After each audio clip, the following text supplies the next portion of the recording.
মৃত্যুর সঙ্গে লড়াই করে অবশেষে হার মানলেন মাগুরার আসিয়া। ঢাকা সম্মিলিত সামরিক হাসপাতাল সিএমএইচে চিকিৎসাধীন মাগুরায় ধর্ষণের শিকার শিশু আসিয়া মারা গেছে। আজ ১৩ মার্চ বৃহস্পতিবার দুপুরে বাংলাদেশ সেনাবাহিনীর ভেরিফাইড ফেসবুক পেজ থেকে বিষয়টি জানানো হয়েছে। একই সঙ্গে বাংলাদেশ সেনাবাহিনীর পক্ষ থেকে শোক জানানো হয়। পোস্টে জানানো হয়, অত্যন্ত দুঃখ ভরাক্রান্ত হৃদয়ে জানানো যাচ্ছে যে মাগুরায় নির্যাতনের শিশুটি আজ ১৩ মার্চ ২০২৫ তারিখ দুপুর ১টায় সম্মিলিত সামরিক হাসপাতাল ঢাকায় শেষ নিঃশ্বাস ত্যাগ করেছে।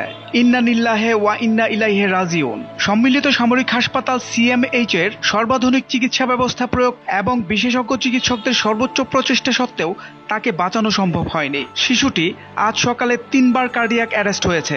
২বার স্থিতিশীল করা গেলেও তৃতীয়বার আর হৃদস্পন্দন ফিরে আসেনি। বাংলাদেশ সেনাবাহিনী শিশুটির শোক সন্তপ্ত পরিবারের প্রতি গভীর সমবেদনা জানাচ্ছে এবং যে কোনো প্রয়োজনে তাদের পাশে থাকার অঙ্গীকার ব্যক্ত করছে। বাংলাদেশ সেনাবাহিনী শিশুটির বিদেহী আত্মার মাগফিরাত কামনা করেছে। এ ঘটনায় গভীর শোক প্রকাশ করেছেন প্রধান উপদেষ্টা প্রফেসর মোহাম্মদ ইউনূস। আসামিদের দ্রুত বিচারের আওতায় নিয়ে আসার নির্দেশ দিয়েছেন তিনি। সোহেল মাহমুদ, দৈনিক নতুন সময়, ঢাকা।